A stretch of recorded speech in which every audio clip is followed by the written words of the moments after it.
Level 3, the mid-level developer. Something shifts around year 2. Not dramatically, not overnight. But one day you open a ticket, read the requirements, and instead of feeling the low-grade anxiety that used to follow you into every task, you feel something else, clarity. You know what needs to be built. You know roughly how to build it. You know which questions to ask before you start, and which decisions you can make independently without checking with anyone. You are no longer translating the problem into something you can attempt. You are just solving it. That shift is the difference between junior and mid-level. It is not a title change. It is a change in how your brain processes the work. Your scope expands. You're no longer assigned individual tickets. You're assigned features, whole features. From design handoff to production deployment, the entire life cycle is yours to manage. You read the design file. You identify the edge cases the designer did not account for. You flag them before writing a single line of code. This saves your team 3 days of rework. Nobody announces this as an achievement. It just means the feature ships cleanly and everyone moves on. This is what growth looks like at this level. Not heroics, prevention. The best mid-level developers are the ones who stop problems from existing rather than fixing them after they land. You become dangerous with CSS. Not competent. Dangerous. You understand the cascade now. Specificity is not a mystery anymore. You know exactly why a style is or is not being applied without opening dev tools and guessing. You understand Flexbox and Grid at a level where you reach for the right one automatically based on what the layout actually means. You understand animation performance. You know which CSS properties trigger layout recalculation and which ones stay on the compositor thread, and why that distinction determines whether an animation feels silky or janky on a mid-range Android phone in Indonesia. That last detail matters. Your users are not all on $1,200 MacBooks with fiber connections. Some of them are on 3-year-old budget phones with throttled data in the middle of a commute. You start building for them too. You have your first real disagreement with a designer. They want a specific interaction, a hover animation on mobile. There is no hover on mobile. You explain this. They ask if there's a workaround. You explain that forcing hover behavior on touch devices creates accessibility issues and unpredictable UX. They push back.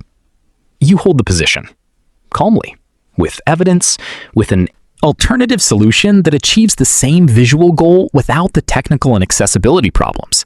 The alternative gets approved. This is a skill the codebase can't teach you.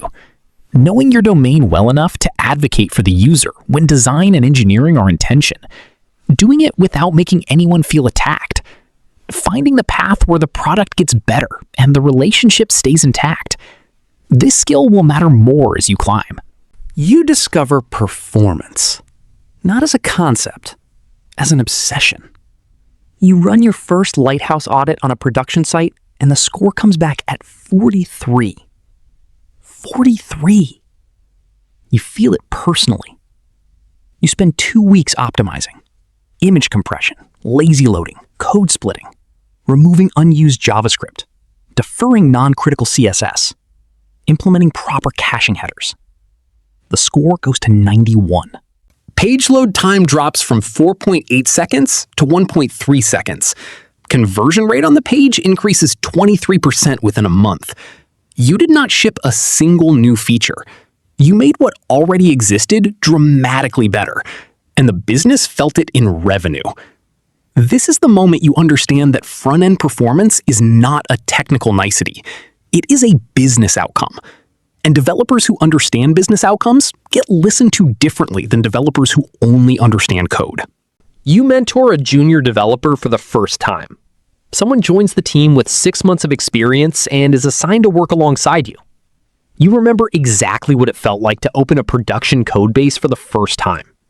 You walk them through the architecture, you explain the decisions without judgment, you answer the questions that probably feel embarrassing to ask. You do this because someone did it for you, and because you have learned something about how knowledge compounds in a team. When you make a junior developer better, every feature they touch from that point forward is better. Your influence is no longer limited to the code you personally write. It extends through the people you help. That is a different kind of leverage. You are starting to understand it. Level 4, the Senior Front-End Developer. The title change happens. Senior Front-End Developer. You read it in the email from HR, you close the email. You go back to your terminal. The work does not know you got promoted. But something has changed in how the work comes to you. People ask your opinion before decisions are made. Not after, when the direction's already set and the asking is performative. Before, when the answer still matters. When your input can actually change the outcome. Your tech lead asks which state management approach you think the new feature should use. A product manager asks whether a proposed interaction pattern is technically feasible in the timeline they have. A designer asks you to review a component library before it gets built because they want to catch anything that will be painful to implement now rather than after every component is designed. You are being consulted.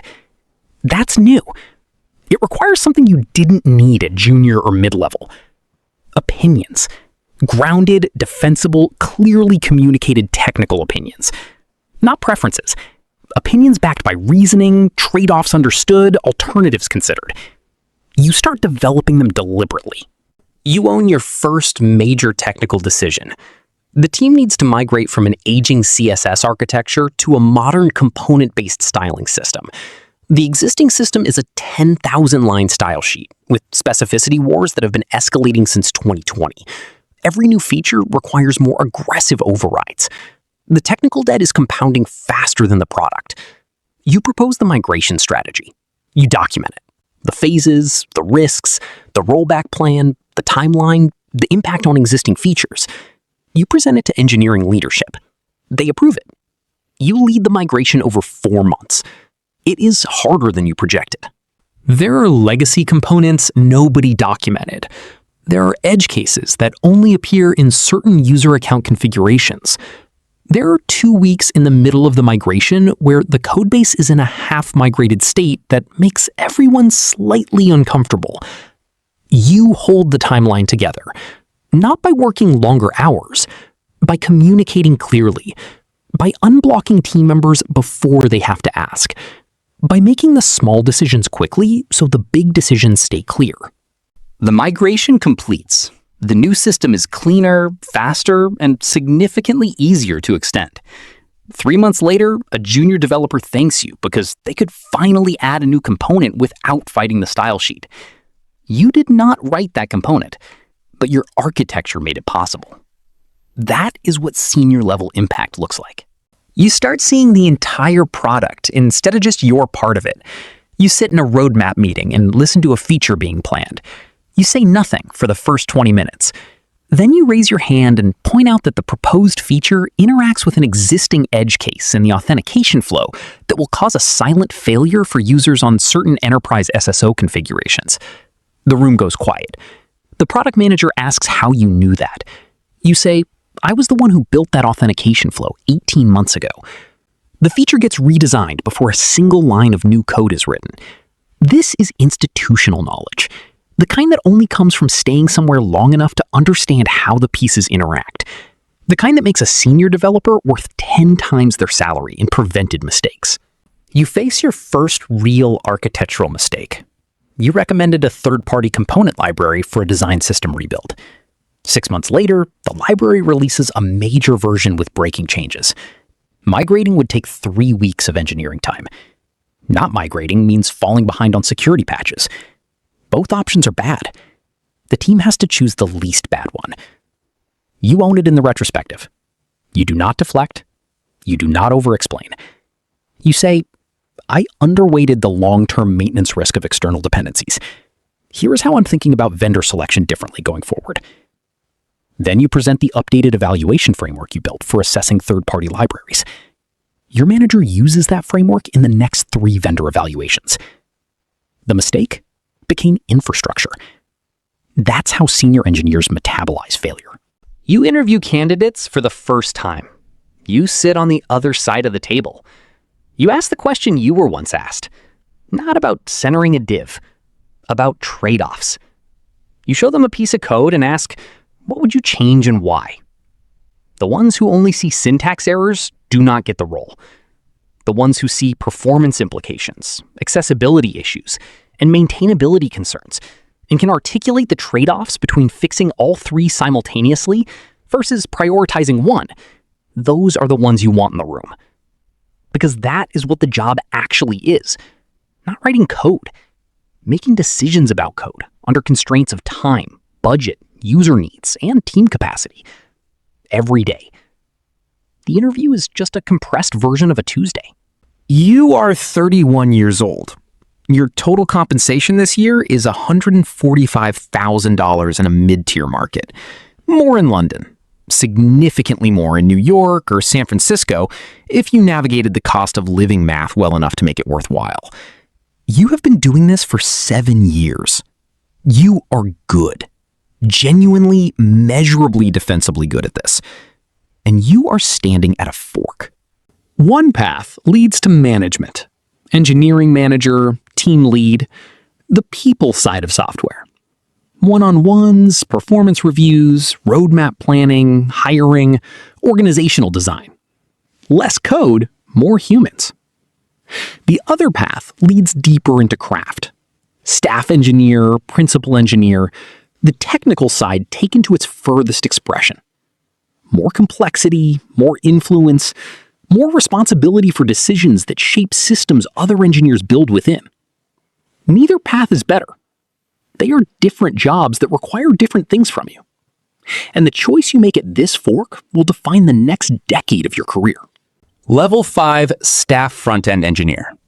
You choose the craft path. Not because management is beneath you, but because you sat with the question honestly and realized that the thing you love, the thing that made you stay up until 2 a.m. as a beginner watching a button change color, is still the work itself. The problem, the solution, the code that bridges them. You are not ready to walk away from that yet. Maybe you never will be. Your new title is Staff Front-End Engineer.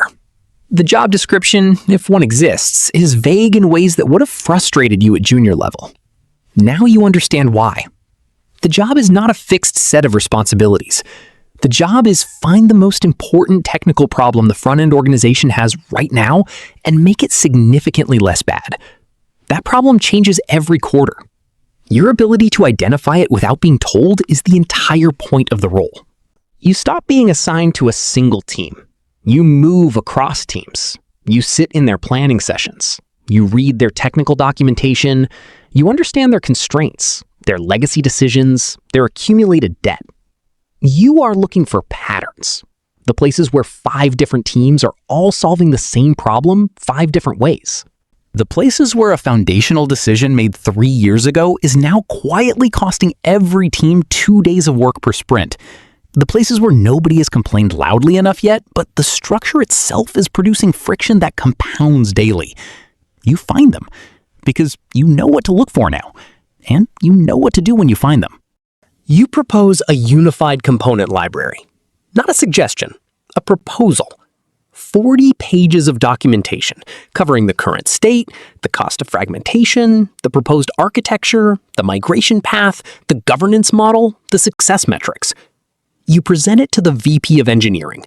She asks 3 questions you did not anticipate. You answer 2 of them well. For the third, you say, I do not have a confident answer to that yet. I will have one by Thursday. On Thursday, you have it.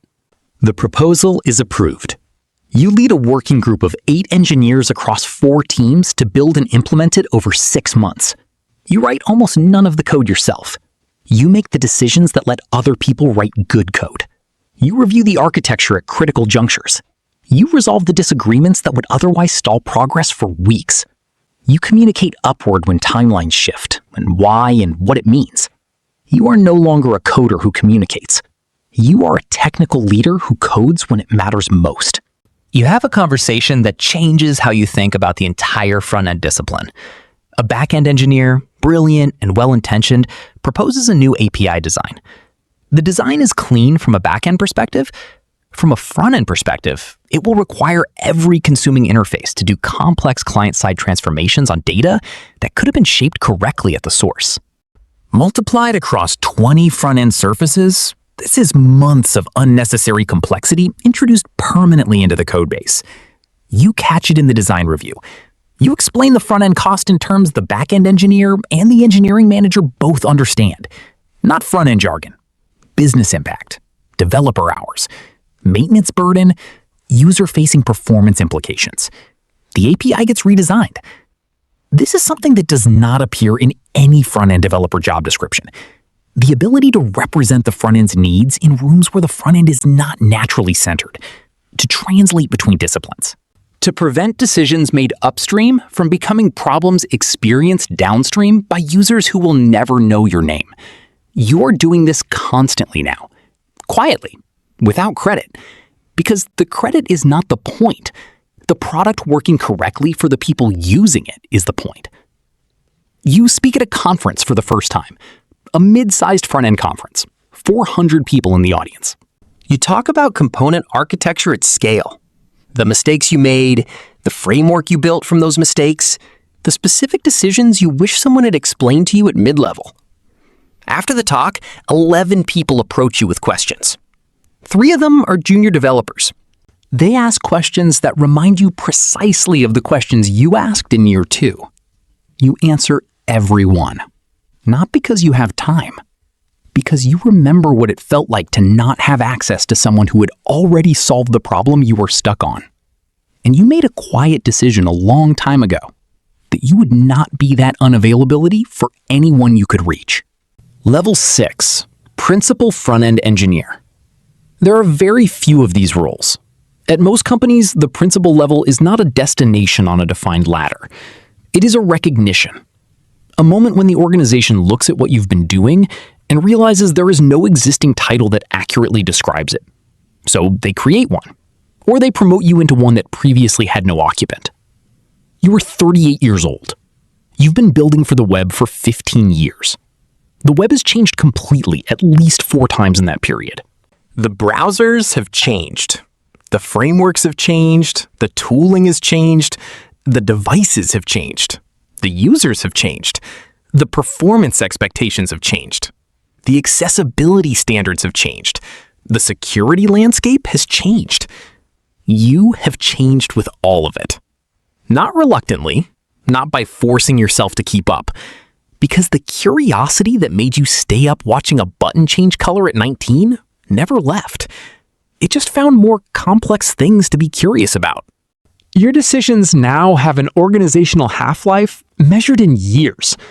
When you establish a pattern, that pattern gets followed by hundreds of engineers across dozens of teams for as long as the organization exists in its current form. When you make a wrong call, the cost compounds across every team building on top of it. You feel this weight differently than you felt early mistakes. Early mistakes cost you a bug fix and a postmortem. Principal-level mistakes cost the organization months of engineering time, and sometimes fundamental architectural pivots. You have become more careful. Not slower. More precise. There is a difference. Slower means hesitation, born from fear. Precise means deliberation, born from understanding exactly what is at stake. You define the front-end engineering standards for the entire organization. Code review requirements, performance budgets, accessibility compliance thresholds, browser support matrices, dependency evaluation frameworks, documentation standards. These are not rules you impose. They are decisions you make collaboratively, communicate clearly, and then maintain consistently. Because inconsistency at this level creates confusion that cascades through every team below it. You have learned that the most powerful thing a principal engineer produces is not code. It is clarity. Clarity about how decisions get made. Clarity about what good looks like. Clarity about where the boundaries are and why they exist. When the organization has that clarity, engineers at every level make better decisions independently, without needing to ask, without needing to escalate, because the thinking has already been done and documented and made available. That is leverage at a scale that no individual's code output can match. You mentor a staff engineer who is struggling with the transition from senior. She is technically excellent. The code she writes is some of the cleanest you have seen. But she is trying to contribute at staff level the same way she contributed at senior level, individually, through her own direct output. You sit with her for an hour. You do not tell her to write less code. You ask her, how many engineers are building things that your work directly enables? She thinks about it. 2, she says. Maybe 3. You say, that number needs to be 20. Not through management. Through the quality of the foundations you build, the clarity of the documentation you write, the architectural decisions you make that let 20 engineers move faster and make fewer mistakes without ever needing to talk to you directly. She goes quiet for a moment. Then she says, I have been thinking about impact in completely the wrong dimension. You say, everyone does it first. You did too. You were asked to represent the engineering organization in a conversation with a major enterprise client. The client wants to understand the technical architecture before signing a multi-year contract. You sit across from their CTO and their lead architect. You explain the front-end architecture, the performance strategy, the accessibility compliance, the browser support guarantees, the component system, the testing coverage. You speak their language and yours simultaneously. The contract is signed. Your manager tells you afterward that conversation was worth more than 6 months of engineering work. You understand what she means. And you understand something else. The skills that got you to the keyboard at 19, curiosity, persistence, the hunger to make something work, those same skills, applied at scale over 15 years, eventually get you into rooms where the decisions are not about code at all. They are about trust. Somewhere right now, a 19-year-old is staring at a blinking cursor. They just centered a div for the first time. It took 40 minutes. They feel ridiculous. They also feel something they cannot fully articulate yet. The specific satisfaction of making a machine do exactly what you told it to do. Of imposing order on chaos through nothing but logic and syntax. Of building something that did not exist an hour ago. They do not yet know what this career actually is. They think it is about code. It is not about code. Code is the entry point. The actual career is about learning to think precisely under ambiguity. About representing users who will never know your name in rooms that make decisions that affect them directly. About making other engineers better through the quality of what you build and document and teach. About staying curious in a field that will change underneath you every 2 years for the rest of your working life. About building things that work, not just on your machine, not just in Chrome on a MacBook, for the person on a budget Android phone with a slow connection in a country you have never visited. For the person using a screen reader because they can't see the interface you spent 3 weeks making beautiful. For the person who will inherit your code in 4 years and needs to understand your decisions without being able to ask you what you were thinking. That is the job. The whole job. And it starts with a button. And a beginner who does not know yet that the button is just the beginning. The terminal is waiting. The cursor is blinking. The next level is always one problem away.